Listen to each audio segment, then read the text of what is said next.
Simple exercises with easily available things at होमच्या series मध्ये next गोष्ट आपण वापरणार आहोत ती म्हणजे स्टेअरकेस.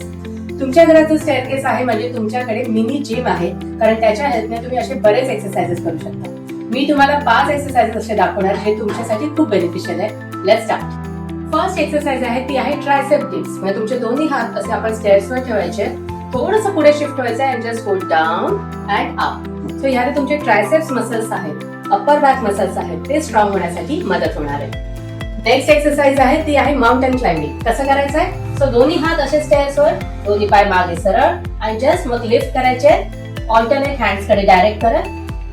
सो याने तुमची कोर स्ट्रेंथ आणि लेग स्ट्रेंथ वाढण्यासाठी मदत होणार आहे. नेक्स्ट एक्सरसाइज आहे ती म्हणजे तुमचा जो नी कंट्रोल आहे तो तुम्हाला वाढवायचा असेल तर तुम्हाला करायचे डिप्स. ओके, सो जो तुमचा नी अफेक्टेड आहे तो तुम्हाला जिन्यावर ठेवायचा आहे. दुसऱ्या पायाने just go down and up, down and up, down and up. So याने तुमचा नी कंट्रोल आणि नी स्टेबिलिटी वाढण्यासाठी मदत होणार आहे. नेक्स्ट एक्सरसाइज आहे ती आहे स्टेप अप एक्सरसाइज. सो तुमची नी स्ट्रेंथ वाढवण्यासाठी तुम्ही ती स्लोली पण करू शकता, राईट.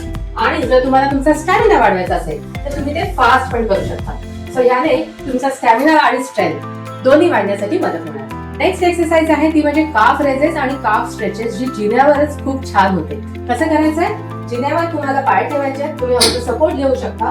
थोडं पायात अंतर, just go down and up, down and up. So यामुळे तुमचा काफ मसल स्ट्रेच पण होतोय आणि जेव्हा तुम्ही रेस्ट करता तेव्हा तुमच्या काफ मसलची स्ट्रेंथ वाढण्यासाठी सुद्धा मदत होते. सो सिंपल एक्सरसाइज आहे, तुमच्याही लक्षात आले असतील आणि केल्यावर तुम्हाला जाणवेल की त्याची तुम्हाला हेल्प पण किती होते. सो हे एक्सरसाइजेस तुमच्या रुटीन मध्ये ऍड करा आणि मला फॉलो करत राहा.